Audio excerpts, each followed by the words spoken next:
Excavation Profits Podcast by Excavation Marketing Pros. Interviews with successful excavation and septic business owners, revealing how they market and grow their business in today's economy. Hear directly from the most successful leaders in your business and discover what they're doing to keep their phone ringing, equipment running, and businesses booming. Now your host, Scott Andreessen. Well, hey guys, it's Scott Andreessen with the Excavation Profits Podcast. Thank you so much for joining us today. And I have a very special guest, a mover and shaker in the industry, Weston Zimmerman of SynkedUp. And Weston, you are doing some really cool and innovative stuff in the contractor space. And so I wanted to bring you on so you can share this. And it's working wonders in the excavation industry as well. So this is really cool.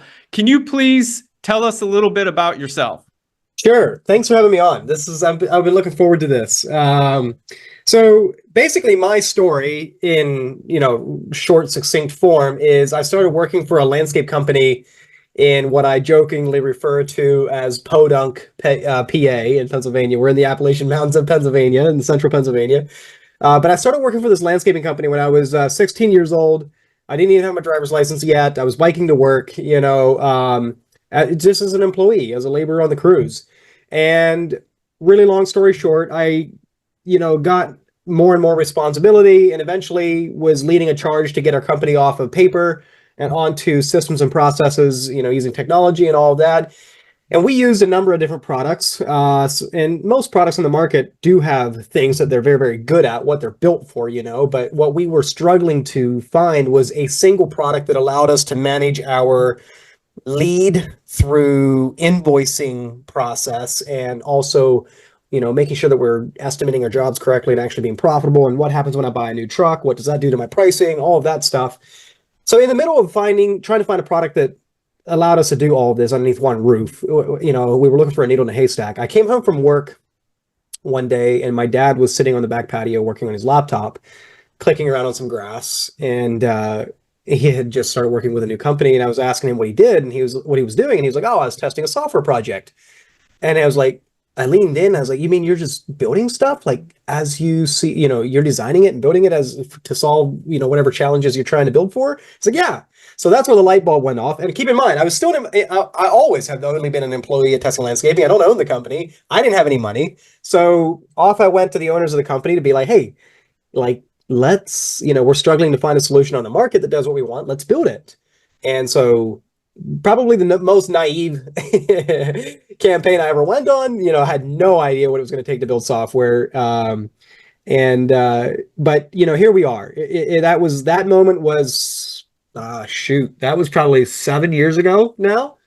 But we eventually started building what is today is SynkedUp, and man, sure have been through some incredible, almost pulled the plug moments in the early days, but I'm grateful. Consider myself to be super, super blessed to be here and serving contractors all over North America. And today, man, probably the thing that gives me the goosebumps the most is just coming up to a contractor coming up to me at an event and telling me how it totally saved their business or it turned them around completely. That is, that's our mantra: thrive, not survive. And it's been a awesome journey. I'm loving every day of it. That's cool. Well, so what was the kind of aha moment in your mind that you needed to help create this software? We're going to dive into a little bit about what it does and the benefits, but what did that look like where you said, I have to create something to fix this problem?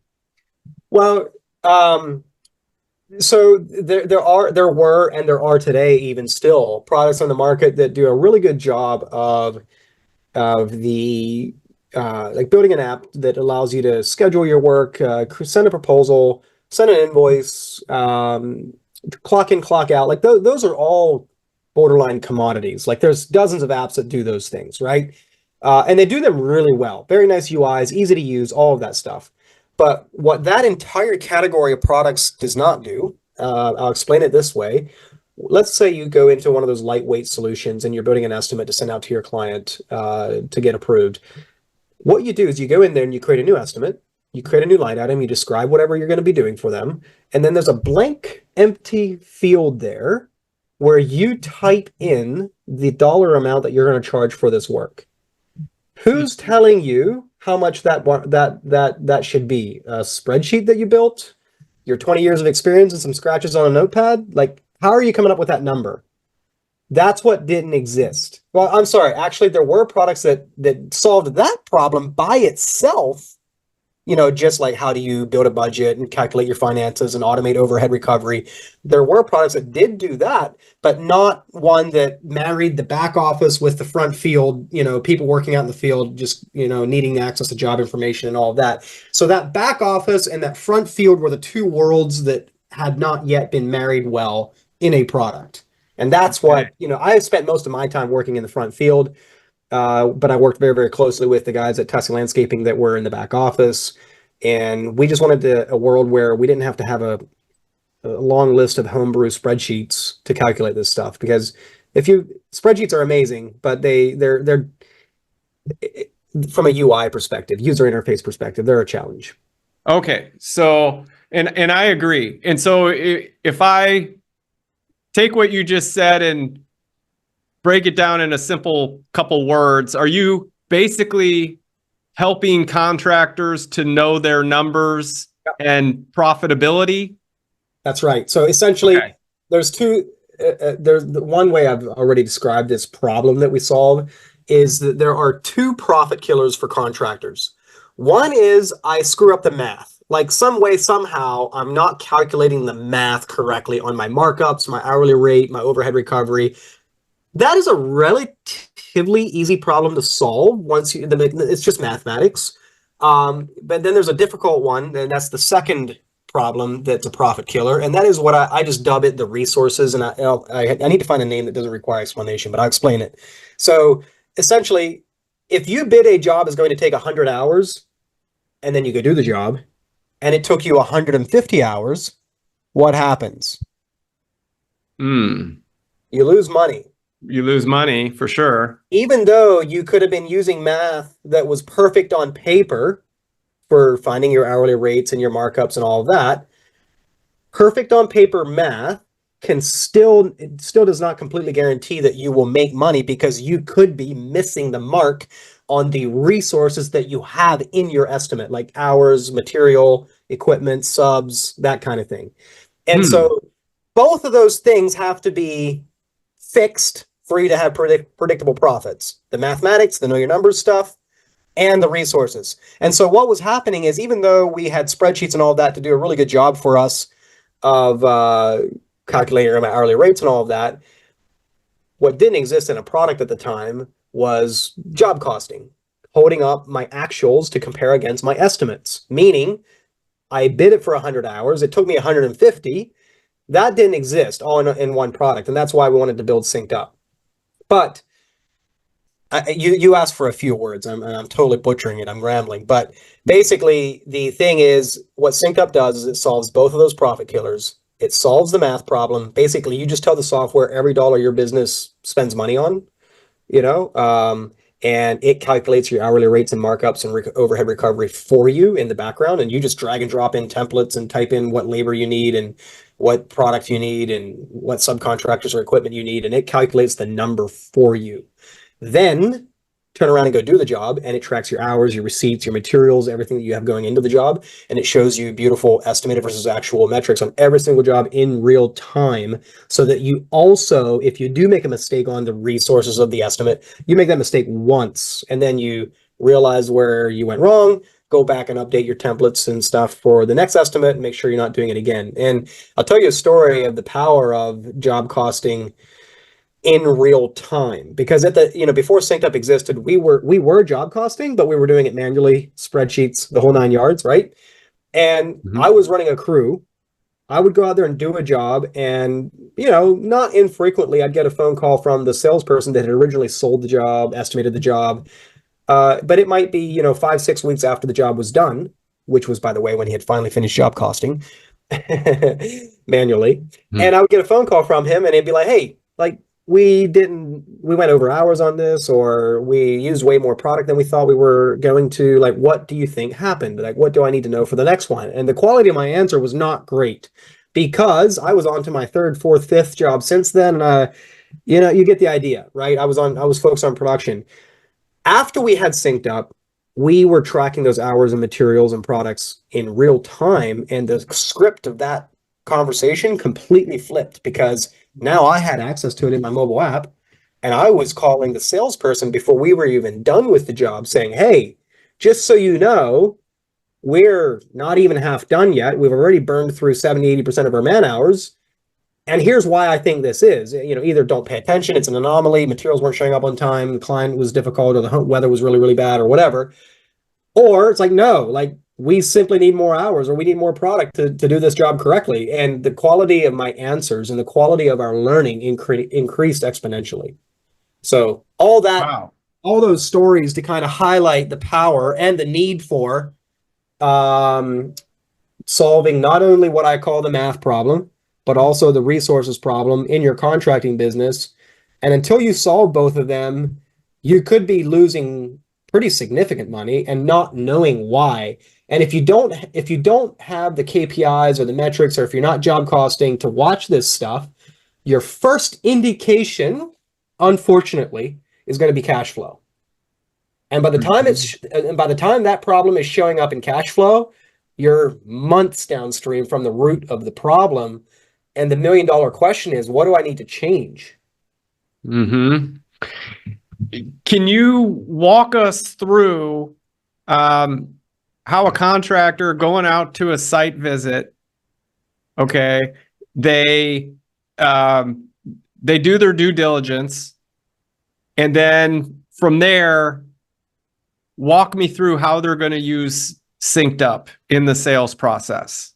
Sure. So when the call comes in, you can schedule an appointment, a consultation right in the software, and it sends out an appointment confirmation to them, all that stuff. But then when you're out on site, you can be using your phone or a tablet or a laptop on a mobile hotspot, whatever you want to use, and drag and drop in templates, type in your measurements, and the rest the software calculates automatically. And we use production rates to do that. So, you may track your hours on, say, installing patios or putting in septic systems or whatever it is that you're doing. And you might realize, hey, a patio of this size or a septic system of this type takes me this long, or, and you can come up with a production rate to say, hey, I need 3.4 man hours per installed square foot of paver patios. And then once you have that, that's a production rate. Once you have that, you can then turn that into a template and a production rate in the software where you just drag and drop in, say, a patio template, type in 600 square feet, and bingo, it's calculating your labor, materials, and of course, the budget is feeding all your overhead recovery and profit markups. So you get a number, there's a number calculating right live in front of your face as you're dragging and dropping things in and typing in measurements, and all the math is calculated for you in real time, right there in front of you automatically. So you have your templates set up in advance with your pricing based on your materials and things that you know. So you have to put some thought into this so it's ready. But then maybe you could even do contractors, pad it for contingencies so they could actually give a quote right there on the fly to close a sale. That's the goal. Unless it's a very complex, if you're in a landscaper, multi-six-figure project that requires multiple design iterations, or a super complex thing that requires you to maybe go get something engineered. Unless it's something like that, you should be able to give a quote right there in the driveway before you leave. Yeah, because in our space, excavation and septic, a lot of this stuff like square footage, or for instance, septic installs, the size of the tank, I could see how those could just be put into a template, and then you pad it for some contingency and give a quote right there on the spot. That's pretty cool. Well, what is, say, just a total non-techie person that, they're out there with their notepad. Yeah. What is the learning curve on this thing? Well, Frankly, most of our customers are not what they would self-describe themselves as not techie people, right? Hmm. But the reason they became a customer and a user and using technology is the pain got so bad. They're like, I have to change. I have to do something differently. And when I say pain, I mean like they ran into that cash flow problem and they weren't sure what to do, right?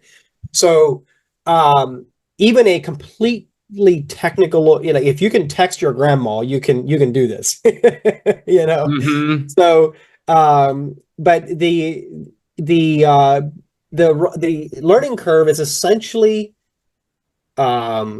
simply getting the first step done, which is work with your dedicated financial coach to build your company budget. And oftentimes when people come to us, it's the very first time they've ever built a company budget. Why do they have to do that first? Because we, or the software, needs to know every dollar their business spends so that they can calculate their hourly rates and their overhead recovery and all of that. So that's probably the biggest like emotional or mental hurdle for a contractor that's never sat, taxes is just something to do once a year and they never build a budget. That feels like a big deal. Like it's a scary word to say, go build a budget. Frankly, most contractors are allergic to the office. They'd rather go they'd rather go to the dentist than meet their CPA. Hmm. Yeah. But anyway, that's a big thing, but that's why we also give you a dedicated financial coach to help you walk through that and make sure you actually Wow. trust the numbers that come out the other side, because you have to trust them. Then the other thing is just transitioning off of however you were building estimates, whether that was in QuickBooks or on pen and paper or whatever you were using, and building essentially a system and process, templates and production rates around building estimates inside of SynkedUp. The beautiful thing about it is I have talked to many a contractor using SynkedUp. Like I'll give you an example of a guy in California that used to bid multi six-figure projects, and it would take him 2-3 days on spreadsheets and pen and paper and all of that. Hmm. After he had spent a few days building his templates and production rates inside of SynkedUp, he turned around and bid his next multi six-figure project in 15 minutes.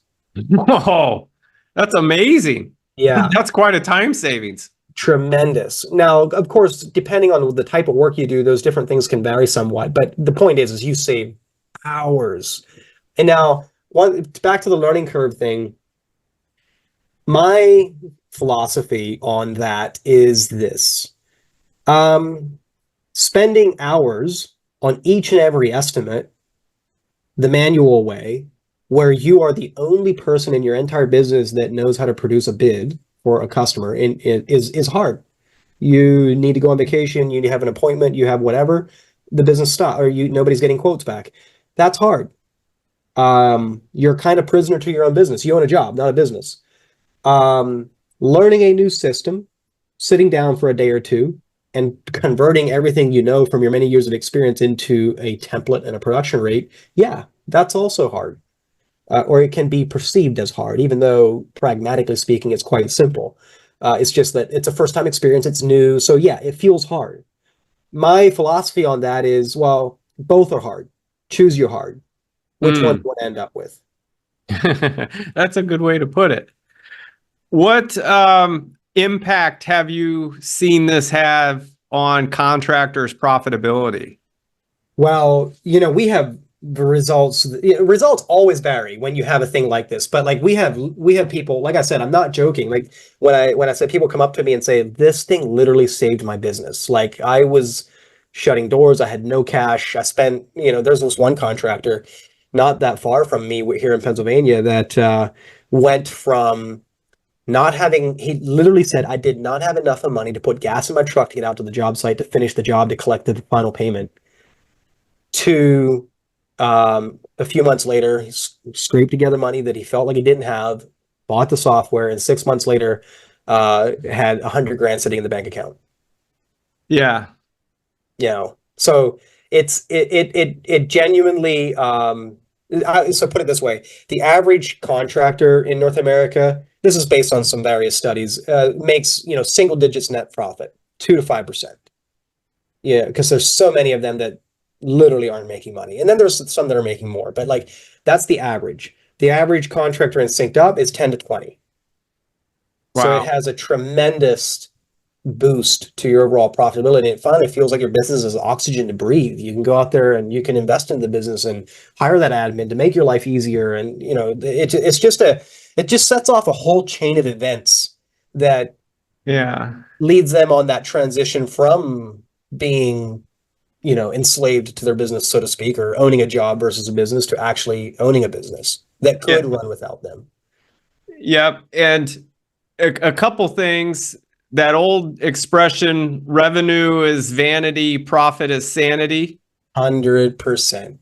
Yes. So your system, your app sounds like it gives them clarity of their numbers, for sure. And the other thing is, I still, I'll talk to excavation contractors that their profit margins are really low sometimes, like under 20%.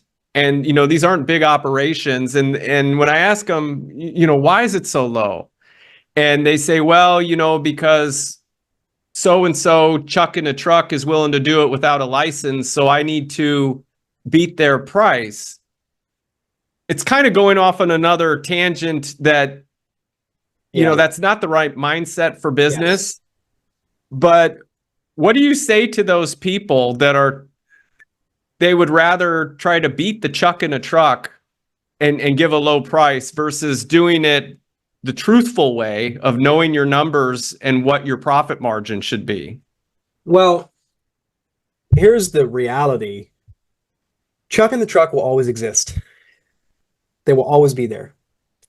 There will always be someone there that hasn't ran into the reality of running a business and the overhead it takes and all of that. And so they're selling they quit their day job making $25 an hour. So they think charging 50 makes them rich. Yeah. That will always be the case. It will never go away. Well, unless I have my way, which is getting all contractors to know their numbers. But anyway, human nature human nature is such that probably won't be the case where it's Chuck in the truck will always exist. So trying to win jobs based on being the cheapest is a hopeless battle. It will never happen. Meaning it's a race to the bottom, and you will slowly starve yourself to death by doing so. And I argue from experience that is really a cop-out response to not winning the job, when the real truth is you didn't sell your value. You didn't talk about the client experience. You didn't show them the client review. It's amen, brother. Amen. Yeah. No, it's true. It's true. It is. Yeah. So when I tell a lot of people to come on to SynkedUp, it's like, look, we're gonna take this budget. If you don't like the numbers it's showing you, you got two options: cut expenses or be more efficient with the same infrastructure and equipment that you already have. Produce more. But basically build your budget and then go out there and hone your salesmanship abilities, like selling the value, highlighting the being the easiest to do business with, being prompt, getting quotes back while you're still in the driveway, calling people back, going that last 10%, like cleaning up their driveway after your project. That will win you more business than being the cheapest ever will. Mm-hmm.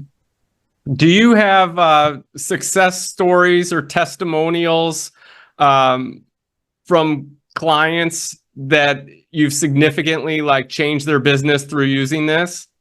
Yeah, we do. On our website, we have a whole page there's one page called reviews, and there's another page called case studies.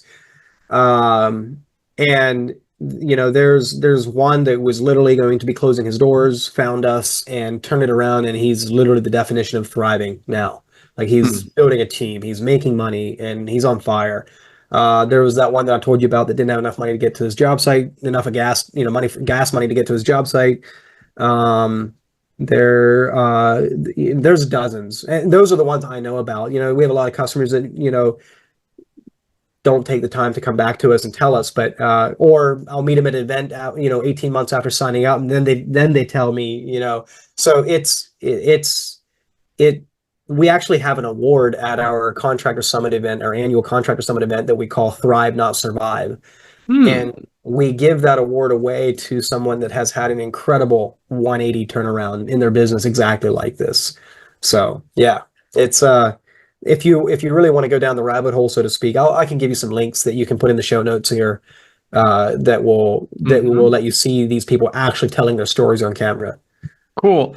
How do you help contractors that are not tech savvy get familiar with this type of digital tool? Yeah, so it's one thing to have a product that can solve a problem, but if you're not using it, it's worthless. So one of the things that we do is not just sell you a product, so to speak. We also have built a robust onboarding and an implementation process with an entire team. Like you get a dedicated financial coach, you get a dedicated account manager, and there's a step-by-step, clearly laid out process. You mark things complete as you go, process of like, hey, like let's actually on this onboarding session, let's actually build a real estimate. Like let's not hang up and give you a list of homework to do. Let's actually build a real estimate on the call together and hit send on this thing together. So we're about doing real work on our onboarding sessions so that you're actually learning in real time with someone looking over your shoulder, as opposed to sign up, here's your stuff, watch these help videos, off you go. Most contractors aren't going to do real well with that kind of model. No. But we grew up with boots on the ground. We are contractors. We know what it's like, and so a lot of our team members, even on the customer success team, have a background in the contracting industry. So there's this like we get you factor, and like I don't care how awesome our product is, if you're not using it, it's worthless. That's how So we want to help you actually get to using it, and we know just human nature. It's hard to break old habits and start doing things a new way. So we want to be right there, holding your hand, white glove service, getting you over that hump initially, and we want to do it quickly. We don't want it to be dilly-dallying around for weeks or months on end. Like we want to see those first quotes being won in a matter of days. We do. Yeah, and you mentioned you do have excavation contractors already using this, right? And they're loving it. Yep, that's right. That's cool. How do you envision SynkedUp moving forward here as technology advances? What kind of features do you have in the works and things like that? So as we grow and mature as a software company, one of the things that AI is the latest big craze in the technological space, and there are logging data manually. Picture clocking in and clocking out on a time clock. It's not fun. Nobody ever woke up and said, I can't wait to clock in, right? Logging data, it requires humans to open up a page or an app and do something, type something in. And that requires human behavior change. And that is high friction. That's difficult to do. So as we grow, we want to use the new possibilities that are out there because of the way technology is evolving to just minimize and pare back the amount of manual input that needs to happen from a contractor. Things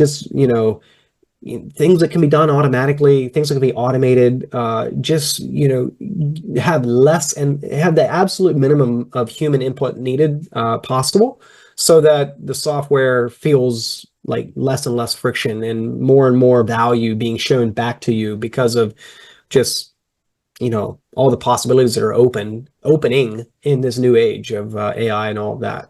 And picture all the things that could be automated based on time tracking, all the things could be automated based on keeping your budget up to date. There's tons of things that traditionally have been, hey, somebody needs to go in and update it. I need to update my pricing to my item catalog so that I'm not charging the wrong price to my customer, that kind of thing. Those are all areas where, as technology advances, you'll be able to do more and more of that stuff automatically without needing someone to manually sit there and do things. Got it.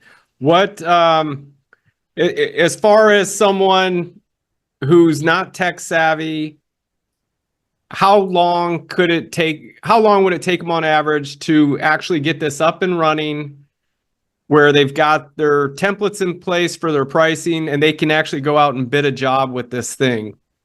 So we've had contractors that literally would do that within 24 hours of signing up, but they were like, I'm doing this. We've also had contractors that maybe they had nothing documented about pricing from their vendors. Like they would literally call their vendors to get pricing.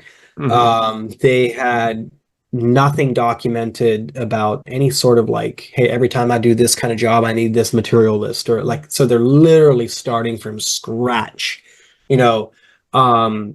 That can take a couple weeks to pull that all together, because what we like to do is say, hey, go get the pricing from your vendors. We'll just import it. Like if your vendor can send you a CSV file or a spreadsheet of all the product you buy from them, we can import that straight into the software, and you don't have to sit there and manually type it in. And then you'll never need to call them again and just ask them to send you updates when they change their pricing. So on average, the average SynkedUp user is what you said, using their own templates and production rates, sending out real bids to real customers, winning real work in 1 to 3 weeks is the typical time frame. That's not bad. Must they have a laptop computer, or could they do this on a tablet? You could do it on a tablet for sure. There's plenty of people that do. Personally, I just think there's more space. You can work faster when you have a keyboard, you know, but that's a personal preference. But yeah, you absolutely could run it entirely off of a tablet. Now, as pricing changes, is there a way to dynamically change prices inside of SynkedUp, or should someone manually go in? How does that work? Well, there's two different kind of inputs to your pricing that gets shown to your customer. One is what you pay for stuff, like direct costs, like materials and all of that. So that can be automatically updated. So let's say that in January, you got a price list from your vendor and you imported it. Now that vendor's saying, hey, pricing has changed. Here's the latest update. Here's another spreadsheet. You can just re-import the new one, and our system will find the matches and update the pricing based on whatever changed. So there's that. Then the other aspect is what happens if I hire an office admin? What happens if I buy a new truck? What happens to my pricing then? And so in that aspect, you just go into the software, into your budget, and when you buy a new truck, you put it in. When you hire an office admin, you put it in. When you give yourself a raise, you put it in. When you spend more money on marketing, you put it in. And that is dynamically always updating in the background, so that when you send out that next quote to your customer this afternoon, it's perfectly dialed in according to your budget, which is whatever your business is spending money on. Oh, wow. So you are factoring in overhead costs, job costs, the whole shebang. Yep. Very nice. Yep. Let's shift gears just a little bit here. What sort of leadership principles, as the CEO and co-founder of SynkedUp, what sort of leadership principles have guided you through the development and growth of SynkedUp? That is another software. Yeah. Yeah. So, I kind of joke sometimes, like, listen, I'm just a foreman that would install outdoor living spaces in Podunk, PA, now trying to run a software company, right? But it's been a tremendous journey. I have a lot of, like my dad, he's been in business all his life. I have uncles. So I've been around business and entrepreneurship all my life, which has been a tremendous blessing. Got a lot of lessons from them and still do to this day.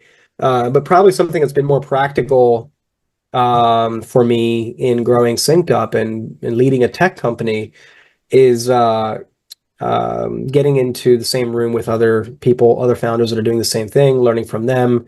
And Dan Martell is a guy that I follow. He wrote Buy Back Your Time. I have that book over there. I don't know if you've read that book or not. Great book. Yeah, absolutely. So I got into Dan's kind of sphere probably, I don't know, 4 or 5 years ago.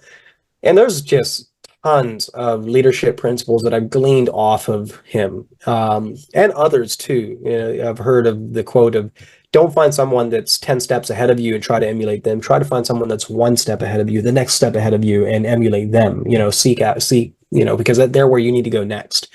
But some things that's a great tip right there. I love that. Yeah. Because we tend to, sequencing is important. You could be doing the right thing at the wrong time. Yeah. So that it's very, very important. And sometimes we get that backwards when we look at someone that's multiple steps ahead of us and we like, well, I want to do what they did because they're obviously successful. Well, like maybe we should go work on the basics first, But some principles that I really have gotten inspiration from Dan and others on is, one of my favorites is the 1-3-1 framework, where as you're building your team, what tends to happen to us owner operators, that mentality is, oh, when an employee runs into a problem, they bring the problem to us and we solve it. We're always the one that has the solution. But the 131 framework is, okay, well, the price of raising a problem or a complaint is coming to you with 3 potential solutions and your 1 preferred solution. Meaning you don't have the price of raising a complaint or a problem is also bringing with it potential solutions. And oftentimes what will happen is, it just kind of has a culture shift or a mentality shift amongst your team when you do this, because what will often happen is like, oh, I know he's not gonna hear me until I bring with it 3 potential solutions. So what could those solutions be? Oh, well, that's the answer, duh. Like, and you don't ever have to bring it up, right?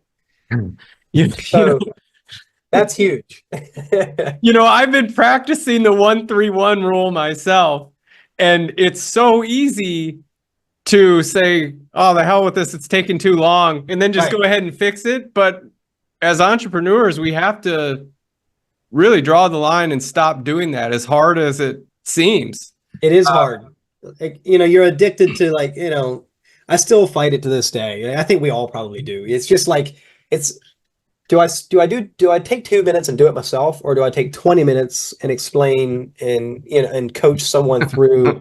The temptation is to hack to the short-term solution, but it's the exact same temptation of, I'm not going to take the time to build a template. I'm just going to keep on spending 3 hours for every estimate I ever create forever in the future. It's the exact same hacking to the shortcut that will keep you in bondage to the same place you are today forever. And as CEOs and business owners, if we don't let the team screw up and learn and do it themselves, then they'll never do it.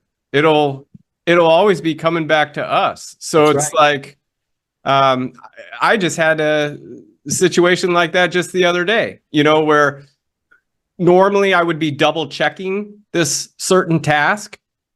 And finally I said, okay, they've had enough and enough training on this. And so I said, I trust you guys to do it. And so they worked through it, right? And then it was, okay, now are you sure that it's done right? And they said, yeah. And we use, that ClickUp software. Yep. And I said, okay, so that means then everything is marked as complete, correct? And they did it. They did it. They made it through on their own without any help from me. And so for those of you listening to this, it can happen. You just got to trust your team. And, but we all feel the need, don't we, to just put our hands in the cookie jar and. Yeah. Probably one of the hardest thing to do is to let someone fail, and it feels like you're watching it in slow motion because you know it's going to happen. You know what I mean? Like, but letting that happen is not only the hardest thing for you to do as the owner, CEO, owner operator, but it's also the most valuable thing you could do for your teammate or your colleague or your employee. Because I'll give you a quick example. Like, Dan was telling, to highlight this exact principle, he was telling a story one time of how he had someone taking care of a building for him, and the garage door kept on sticking, and all it needed was a few squirts of WD-40. That's all it needed. And so he called this person and said, hey, the garage door doesn't work. Like, fix it. He didn't give him anything else. And his wife was like, why are you doing that? Just grab that good can of WD-40 right over there and just squirt it. He's like, no, I don't want to rob him the ability to find and identify the problem and find the solution. Like that, I don't want to take that opportunity away from them. It's the thing. Fixing the thing wasn't even the point. Right. It was giving them the opportunity to identify a problem and come up with a solution. And through that, you garner a culture of problem solving, autonomy, a team of people that are self-starters and self initiative. As opposed to, an owner or a CEO with a savior complex that has to be there to solve every problem. Well, and we're kind of going off on a tangent, right? But this is a fun conversation too. But we sometimes forget that our team, they want to do it right. Yeah, exactly. I was an employee my whole life at Texas Landscaping. I wasn't an owner until SynkedUp. So, but I loved I believe that at most human beings genuinely want to do a good job. They Yeah. want to be valued. They want to feel like they're contributing. Yeah. When owners say nobody wants to work, people are terrible, blah blah blah. I'm like, I get it. I do get it. I've seen it, and you just shake your head. But usually, that stuff is a reflection of our own leadership. Mm-hmm. Yeah. I mean, and it could be that they shouldn't be working for you at all because they do not have the desire to do well, or it could mean that I need to step up as a leader and guide the culture and do things like the 1-3-1 framework and be an example of the mentality and the mindset with which we work here. Yeah. Interesting conversation. The other thing that you touched on that another principle that has been really helpful for us is I'll start it by saying this. So many times as contractors, we view ourselves as doers of work. Like, we're proud of our craft. We love what we do. We got into the business because we love what we do, and we're proud of it. And we pride ourselves on doing a really, really good job. And we tend to have that mentality. But that is the mentality that leads you to owning a job and not a business. A business owner is not a builder or a doer of work. They are a builder and doer or implementer of systems and processes. That's your chief title. You are not an excavator. You are a builder of systems and processes. And systems and processes will set you free from the entrepreneurial prison. Preaching the truth, Weston. You are. You are. And when you are building systems and processes, this is what you were saying earlier. It was what niggled my memory on this. When you are building systems and processes, one of the best things you can do at the end of that documentation or whatever it is you're doing is create a definition of done. Mm-hmm. Because what can so often happen when you do build systems and processes is someone goes through and checks off all the things in it. They feel like it got done because they followed all the steps. They went through all the motions, but maybe they didn't know the why behind one of those checkboxes and they didn't know something.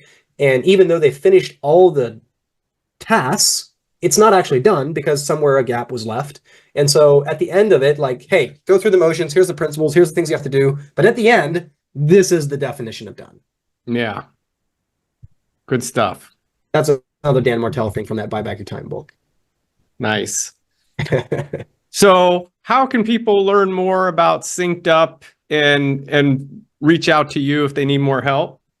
Well, let me share a couple things. So if you're curious, we have a bunch of free resources. If you're curious but not sure you should spend money on software, we have a bunch of free resources that will help you figure out how to know your numbers manually, like a free budgeting tool, free stuff. You just go to synkedup.com, go down to the footer and click on resources, and everything's there. Let's spell it though, because SynkedUp, SynkedUp.com. Correct. All right. That's right. Yep. Thank you for that. I spend most of my activity online is on Instagram. So if you go to the SynkedUp, spelled the same way, SynkedUp, Instagram, that's where you'll see me at events and you kind of see all our podcasts and all of that, which, by the way, we have a podcast as well called The Cost of Doing Business, where I interview SynkedUp contractors. And we also do an annual live event called the Contractor Summit. And it's October 3rd and 4th this year in Dayton, Ohio. And the format is we bring in a bunch of speakers, motivational speakers, business speakers. We do a bunch of sessions just around business systems and processes for people. And it's not for SynkedUp users alone. Like last year, 30% of the attendees were not even SynkedUp users. So it's for contractors. It's basically the way I want the Contractor Summit to be is, get in the room with other people who are in the grind of business just like you are, take a breather and just charge yourself, be inspired to take that next step in your business and building your business. And we give out awards there for SynkedUp users that are doing a fantastic job on certain areas of their business. And we also do a business spotlight. So this year we're spotlighting J Squared Outdoor in Dayton, Ohio. He's the host, who's a tremendous fiberglass swimming pool builder, outdoor living spaces company. And this guy, he's building a new shop right now, and he like the way this guy's brain thinks around leveraging equipment and process and logistics, like he's just a genius. And so we're gonna pull back the wraps and do a tour of his operation while we're there. So, hey, if you're curious and want to get in the room with other SynkedUp users and want to see what we're all about, that's definitely a place to do it. Cool. So Contractors Summit, October 3rd and 4th. I assume they can still get tickets for that. Yep. Yeah, very nice. Yep. If you Google SynkedUp Contractor Summit, it'll come right up. All the information's there. You can register there. And by the way, I guess I should also mention, if you're like, no, I want to see the software, you can also go to the website, synkedup.com, and there you can book a call to get on a call with us, where we just essentially try to discover like what challenges you're dealing with right now, what you'd like to get better at in your business, and see if that maps to what we have in SynkedUp. And if it does, great. If it doesn't, no problem. Like at the end of the day, we just solve a problem, and the sales call is all about trying to discover if you have the problem that we solve. And if not, then we'll add value wherever we can and shake hands and move on. Very cool. Awesome. Well, with that said, I guess we can go ahead and bring this to a close. I want to thank you for being a guest on the podcast, and a tremendous amount of value you provided. I love talking with you about your software, and then also the whole business systems and processes. And, I dig it. It was very fun. So I appreciate it. Thank you so much. You're welcome, man. Yeah, I love this stuff. Like, be a student your whole life is kind of my philosophy. And, one thing I am learning on the whole leadership thing, like I'm not very old. I'm only 33 years old.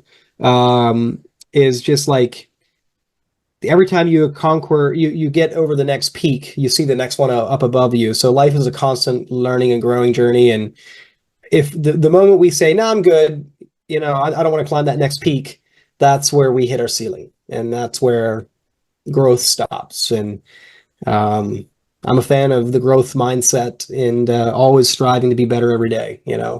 It's so I love talking about this stuff. This was fun for me too. Awesome. Very cool. Well, with that said, I will go ahead and bring it to a close, and thank you so much. Right on. Thank you, brother. Thanks. Hey there, excavation pros. If you enjoyed today's podcast, make sure to like and subscribe to our podcast and channel. Leave us your feedback and let us know how we did. And hey, if you're interested in taking your excavation or septic business to the next level online, make sure you visit excavationmarketingpros.com today and take advantage of our free resources and mastermind group for excavation and septic industry professionals.